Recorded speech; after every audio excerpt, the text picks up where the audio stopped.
Всем доброе индийское утро. Ночь была веселой. Стасики преследовали меня всю ночь. Практически ползали по мне.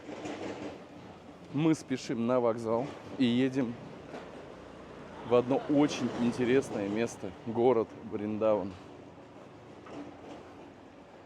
Передвигаемся по Мейн-базару с утра. Это мое любимое место. Несмотря ни на что. Я всегда, когда нахожусь в Дели, остаюсь именно здесь.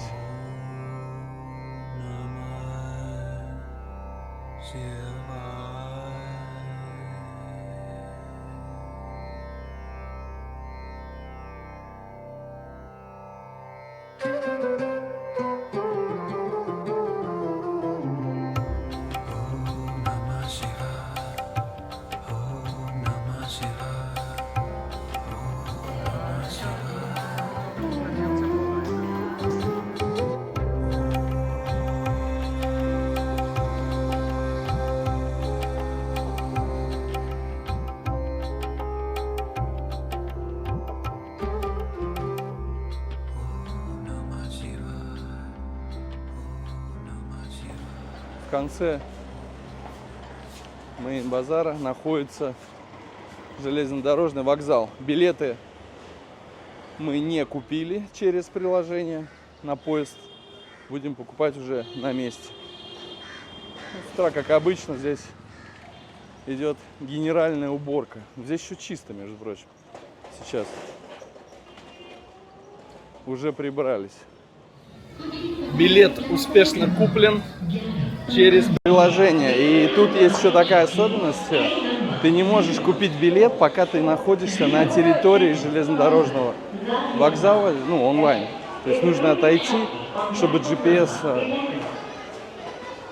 тебя поймала в другом месте. Вот мы сейчас по такому принципу и покупали. 200 рублей, там, 2 с копейками доллара на двоих стоит билет.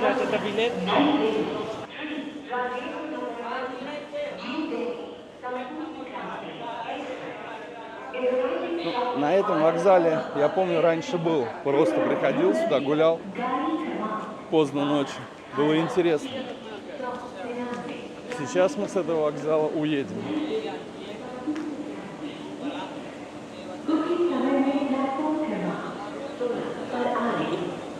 У нас еще есть 15 минут. Вот наш поезд. Но... Я так понимаю, это не самые дешевые, да? Да. Билеты? Да, самый. Это какой-то самый низкий класс. Да, низкий класс. Это высокий класс. Там есть кондиционер и как отдельный, как место, чтобы сидеть. На том поезде. Здесь нет отдельного места. Богатые блогеры. На этом скромные.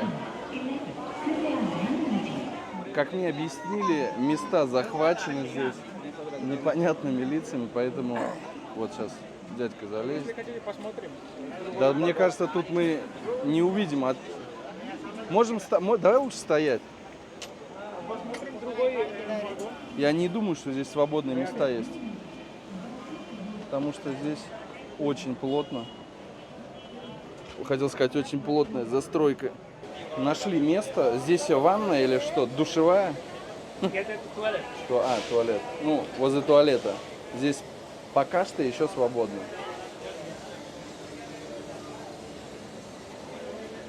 Вид сбоку. Везде есть вентиляторы. Все как положено. Поймал себя на мысли, что здесь мочой пахнет. Забыл, что у него туалет. Жарко, скорее бы уже поехали. Контингент в основном бедненький, очень бедненький в этом вагоне едет.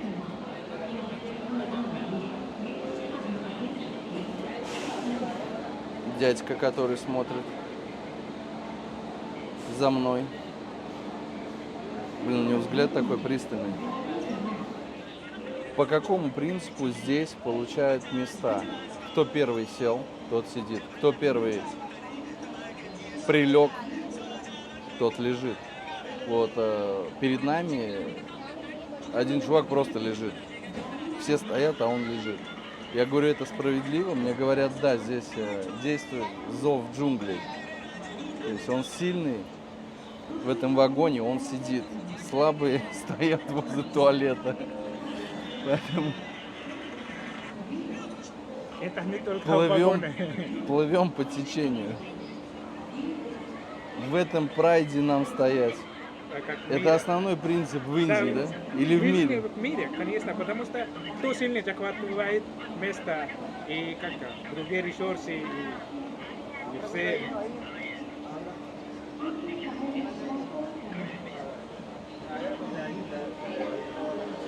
Так, ну поезд наш пока не трогается.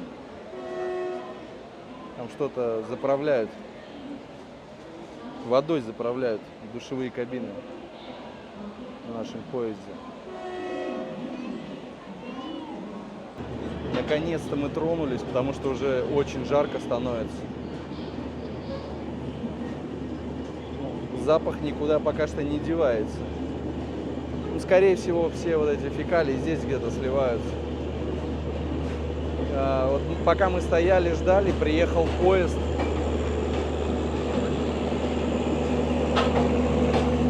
И там вышли с него люди. Такое ощущение, что все из фильма «Джек Воробей». Такие прям разбойники. Очередная станция. В принципе, поезд двигается не быстро. Картина пока что повторяется. Становится очень плотно, много народу. Здесь какие-то мешки, бочки затащили. Сейчас здесь была чуть ли не бойня, потому что они не могли пройти со своими мешками. Ну вот, бочка. Бочка с зерном, по-моему. Бедные люди. Едут.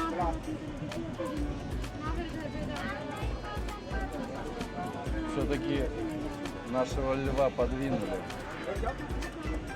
Более сильные.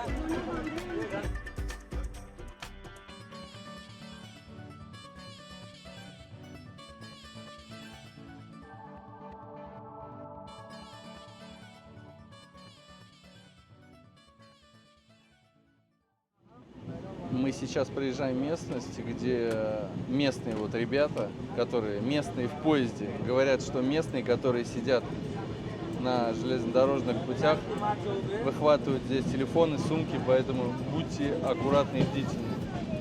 Здесь уже почище, мне кажется, и много всевозможных птиц, какие-то более болотистые местности.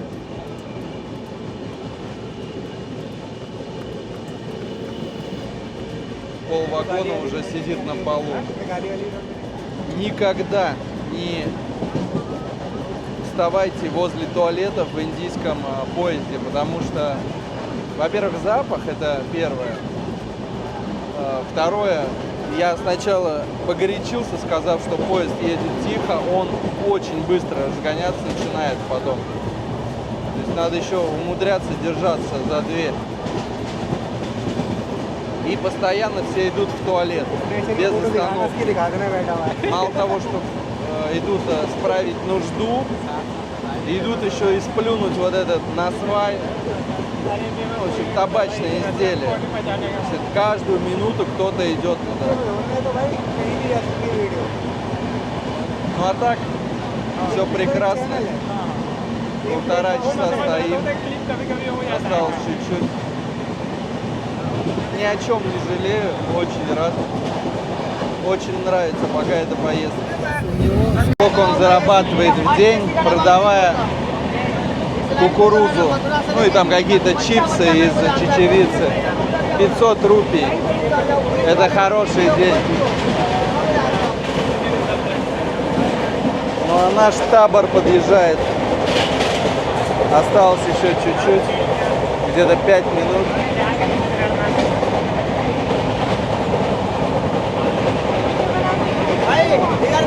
Все просыпаются потихонечку. Наконец-то мы прибываем в пункт назначения.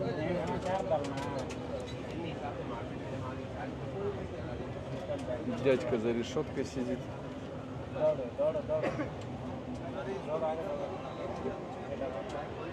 Что произошло? Мы не успели выйти, а на ходу начали запрыгивать люди. То есть нас дальше начали оттеснять в середину вагона.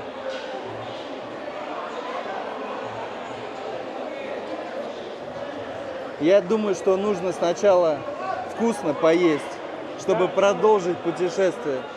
Сначала мы как я хочу немного в туалет, и потом кушаем. Окей. И потом гуляем.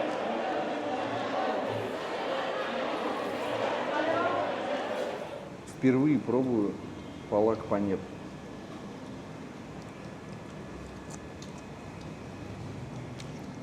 Готовили сейчас долго, значит все свежее.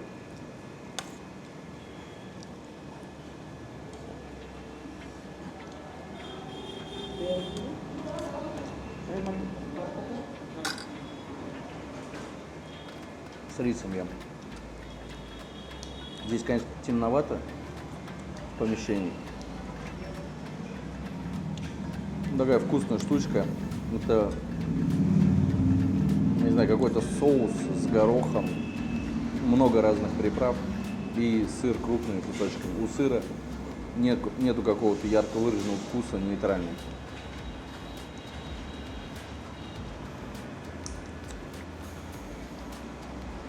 Можно заказывать на будущее. Много попрошаек, много всевидящих философов, просветителей. Прям весь город, можно сказать, кишит ими. Такси нам сразу зарядил 700. Торговались ровно в половину, можно здесь скидывать цены, потому что считается туристическим городом тоже, и, естественно, ценник загибается по максимуму. Направляемся мы в ашрам.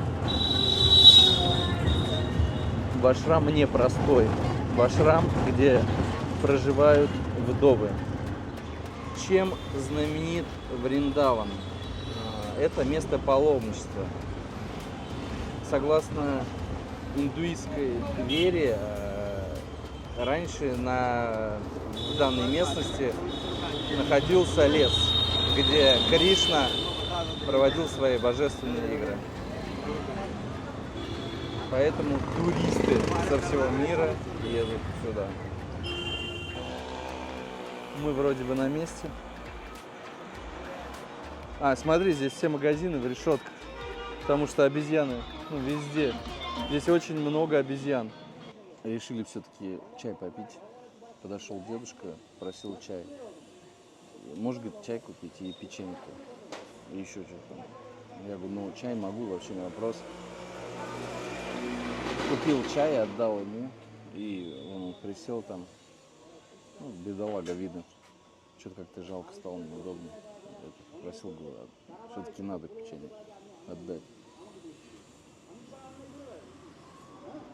30 рупий мне погоду не сыграют, а ему это... Он, по-моему, сумасшедший, потому что он разговаривает с деревом.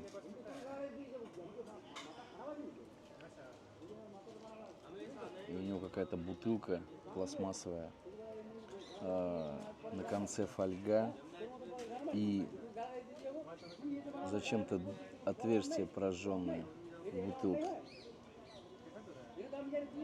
Слышите, он сам с собой разговаривает. Или со стеной.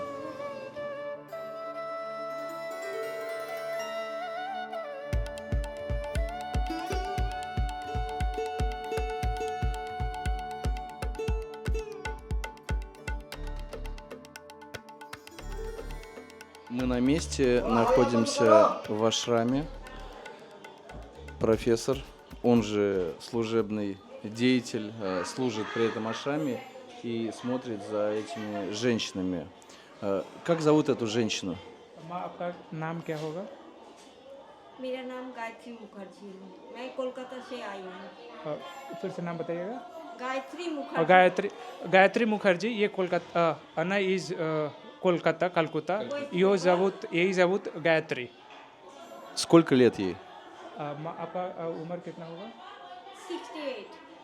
68 лет Как давно она здесь находится?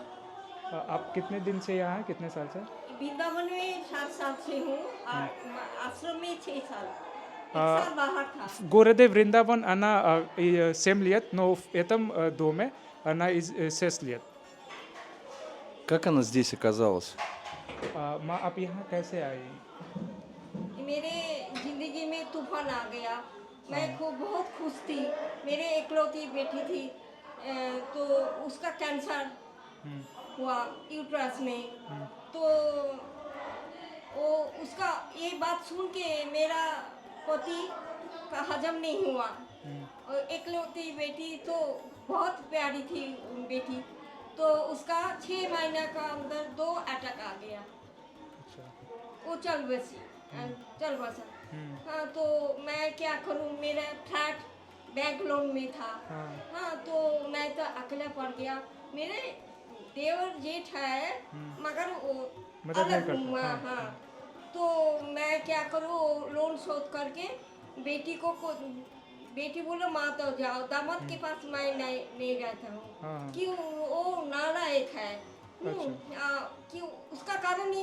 मेरे बेटी को कैंसर हुआ था अच्छा तो बेटी अभी है ना मर गया तो उसका कारण ही मैं उसके पास नहीं रहना चाहती तो बोलो माँ तुम जाओ जहाँ जाती हो और पति तो मर गया ना अच्छा ओके पति मरने के बाद मैं ये डिसीजन लिया ये मैं कोलकाता में नहीं रहूँ वृंदावन आ जाऊँ पति के साथ मैं घूमने आई थी अच्छा ओके इधर 7 साल पहले आई थी हाँ 2010 में तो यहाँ मेरा रिलेटिव रहता है तो उसके पास मैं आ गई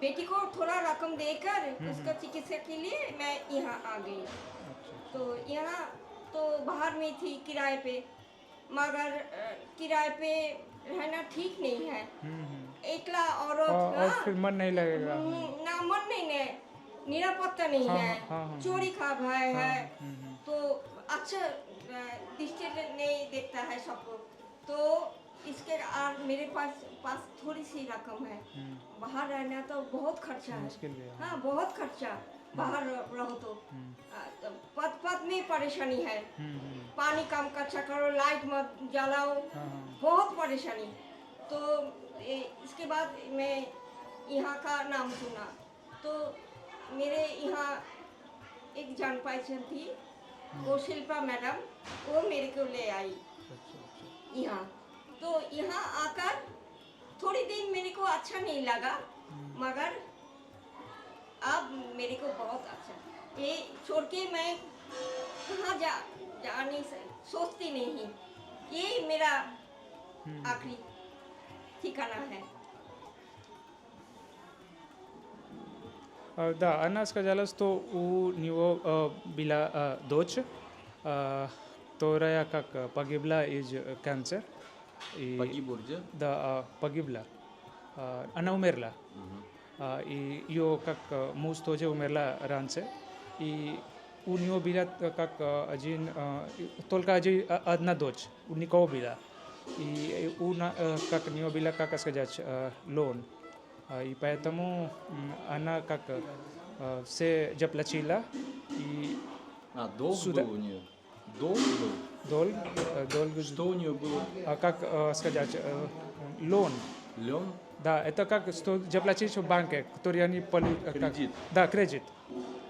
И поэтому она все заплатила и пропала в Вриндаване. И 1 год она жила в другое место.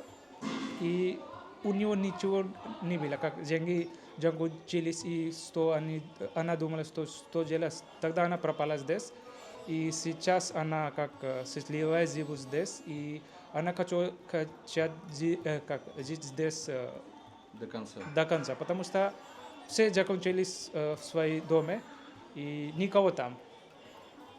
Уже как муж умер, и дочь была, тоже умерла. Но как дочь была замуж, но как сын, как сказать, муж, дочь, он не как хороший человек, поэтому она одна, поэтому она решила, что видеть здесь.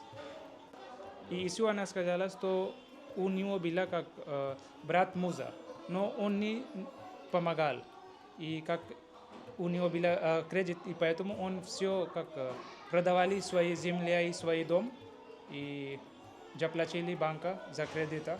За кредит брата? Нет, ее За мужа. его кредит. Да, ее кредита.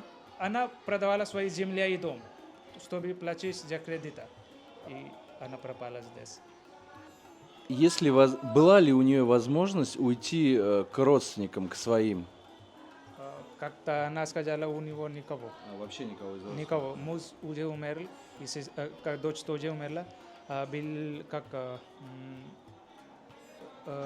сказать, муж брата, брат мужа. Но он не помогает, и поэтому никого родственников. После того, как умирает муж, отношение со стороны родственников меняется в какую сторону? В худшую или нейтрально относятся они к ней? ये पूछ रहे हैं कि जैसे आपके पति जब नहीं रहे तो उसके बाद क्या सिचुएशन हो गया था कि कोई हेल्प कर रहा था, कितना बदल गया था, कैसा हो गया था? देखो पति जब चले गए तो मैं बिल्कुल अकेली पड़ गई। तो देवर जेठ था, वो तो 1 महीने 2 महीने के लिए हेल्प कर रहे थे, हाँ वो साथ दे रहे थे, मगर आगे क्या होगा, आगे क्या हो, ये मेरे को पागल कर दिया। आगे बेटी भी चला जाएगा, अभी वो जिंदा है, दामाद नालायक है, मैं किसका पास रहूँ?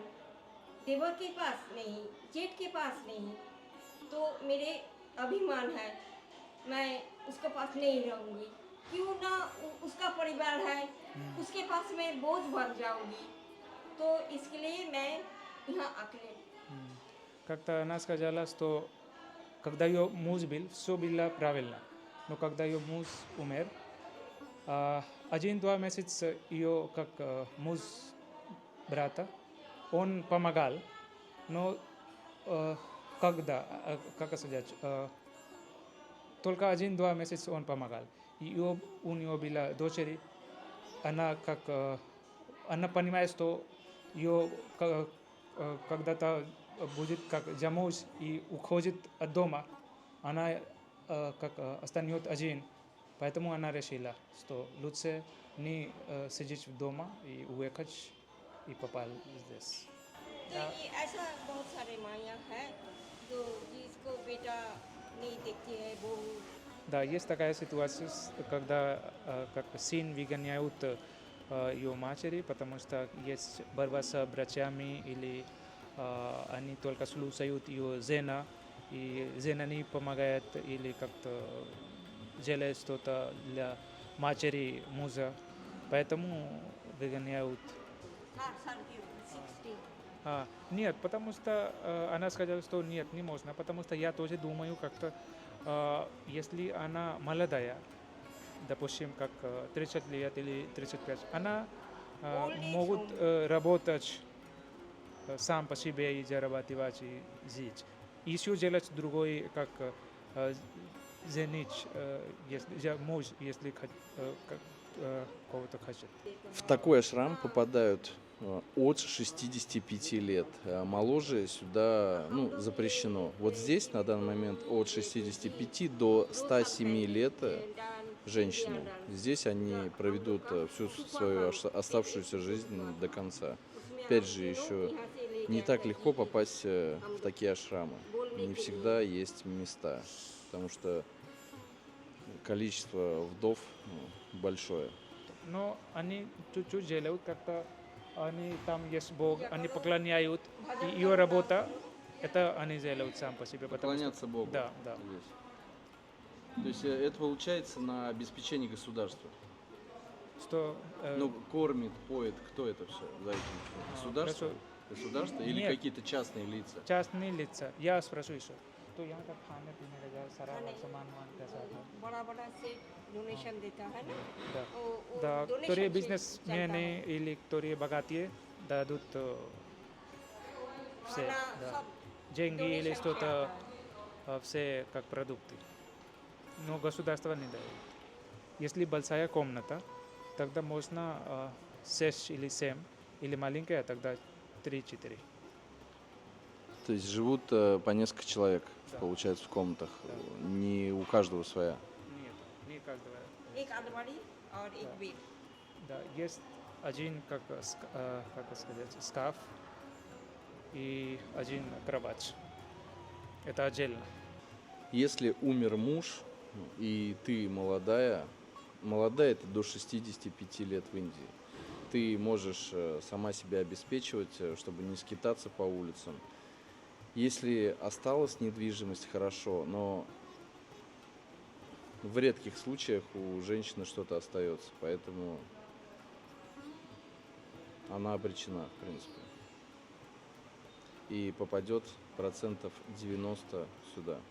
हाँ, हम दोनों हमारा हमारे दो दो, तो बुरा माँ को बोझ बन जाता है हाँ तो कोई देखता नहीं दो बेटा है यहाँ ऐसा माँ है जिसका 4 बेटा है तो नहीं देखता है वो वृंदावन चला है तो बहुत दुख भरी बात है मेरा तो चला गया हाँ, तो ये अलग कहानी है हाँ. और वो लोग का कहानी ऐसा है Такая ситуация тоже, что когда муж умер, и потом как жена сына не кормит и не дают как что-то завтракать, и поэтому они выгоняют. У меня вопрос, а куда смотрит сын, почему сын не защищает маму? Что еще раз? Почему сын не заступается за маму? Я спрашиваю ему. Хочешь ты ответить? Хорошо.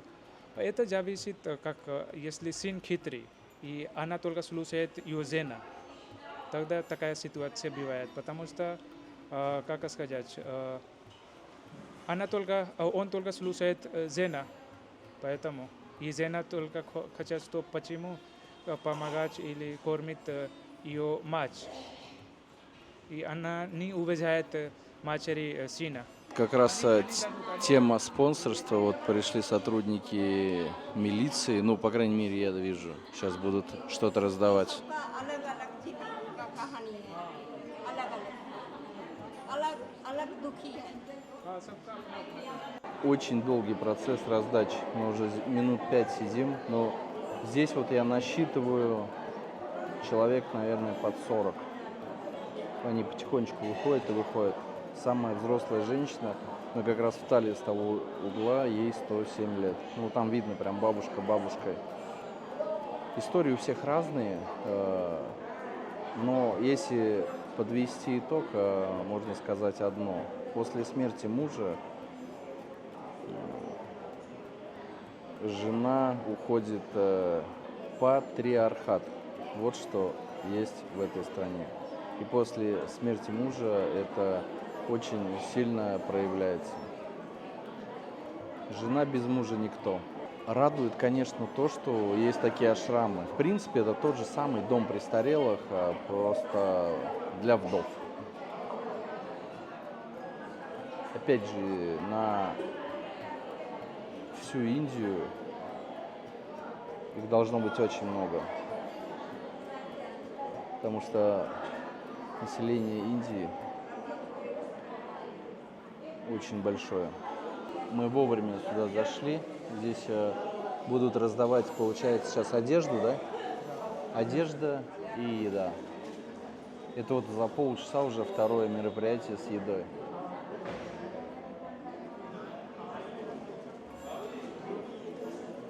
Много вопросов, мало ответов.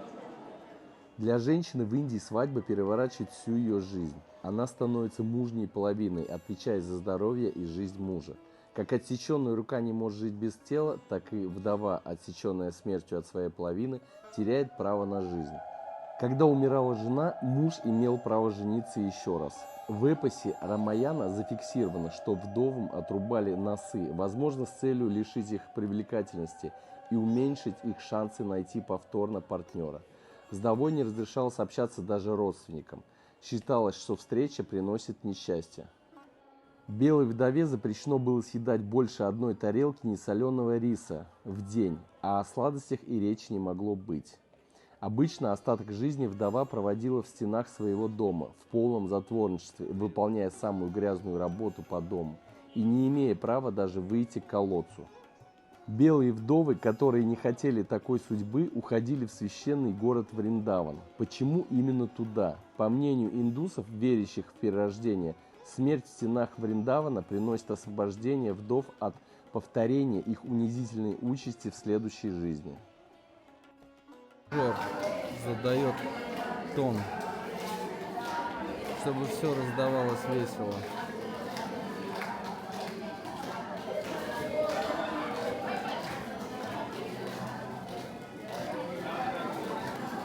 Смотрите, он, получается, дает и дотрагивается до ног каждой женщины. Но те, в свою очередь, его благословляют, дотрагиваются до головы.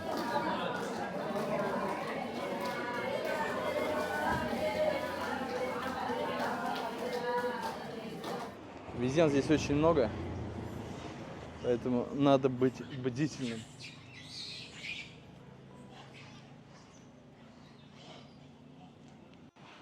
Во время раздачи эти ребята попросили не снимать, хотя я уже практически все снимал, как они раздавали.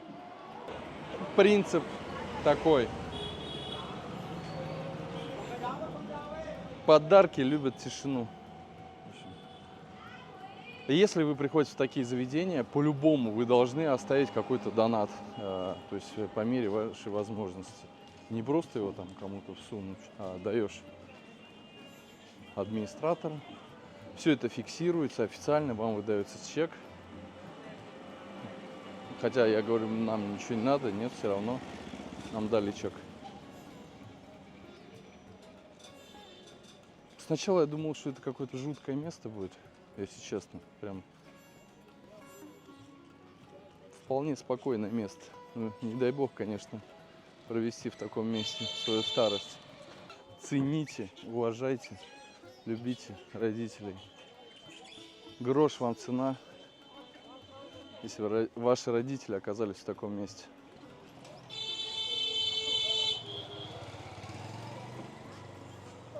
Я тоже хочу кормить шиву.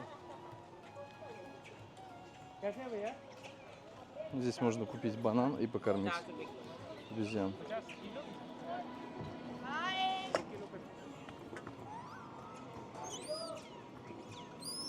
Встретили еще женщин, тоже с другого ашрама, тоже вдовы.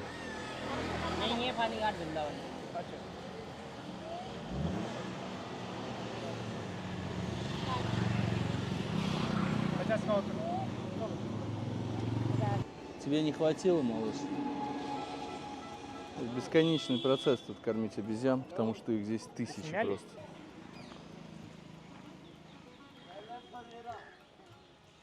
Там есть туалет. Давай подойдем, посмотрим. Сколько здесь обезьян.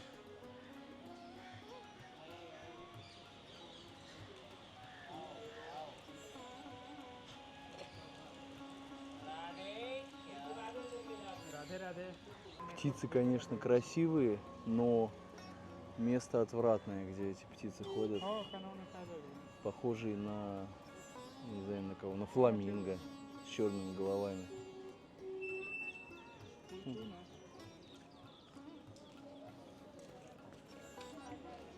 Очень много паломников, очень. Все паломничают и паломничают. По-моему, здесь в городе вообще никто не работает.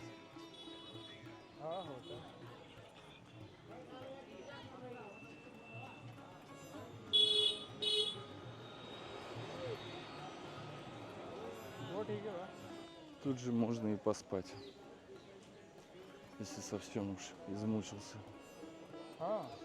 Здесь куда ни посмотри, все что-то перетирают, что-то забивают.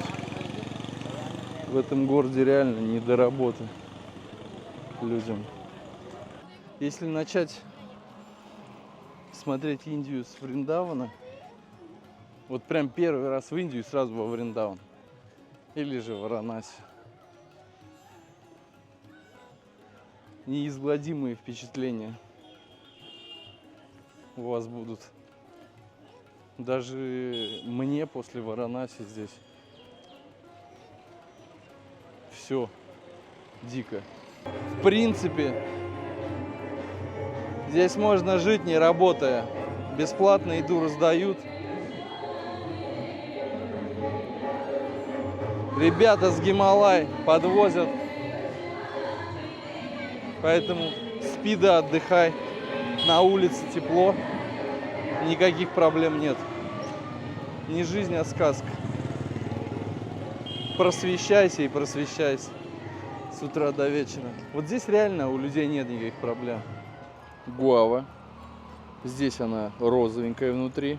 Нам ее вот так аккуратно разрезали и добавили туда соли, какие-то специи. Такое приятное сочетание. Соли, сладости и что-то еще острое.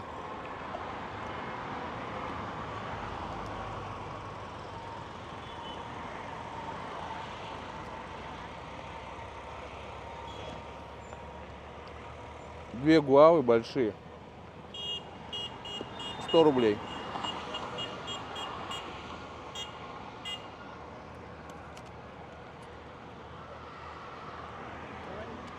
Вкусно.